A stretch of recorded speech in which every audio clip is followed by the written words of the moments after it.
मराठा समाजाच्या मुलींबाबत वादग्रस्त वक्तव्य करणं ओबीसी नेते नवनाथ वाघमारे यांच्या चांगलंच अंगलट आलंय। ओबीसी नेते नवनाथ वाघमारेंवर वादग्रस्त वक्तव्य केल्या प्रकरणात जालन्यात गुन्हा दाखल करण्यात आलेला आहे। जालन्यातील कदीम जालना पोलीस ठाण्यामध्ये आज मराठा समाजाच्या वतीने तक्रार दाखल करण्यात आलेली होती।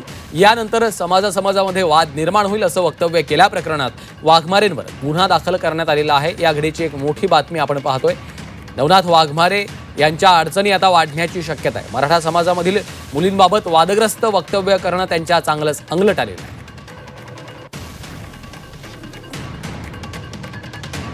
सगळे तक्रार प्राप्त झालेली आहे। महिला भगिनी आहेत त्यांची तक्रार प्राप्त झालेली आहे। त्या तक्रारीवर आधारित गुन्हा रजिस्टर नंबर 451/26 कदीम जालना पोलीस स्टेशनला दाखल आहे। 196 1A 352 353 2 79 BNS या कलमांतर्गत गुन्हा दाखल आहे। गुन्हा सध्या पोलीस स्टेशनला दाखल आहे।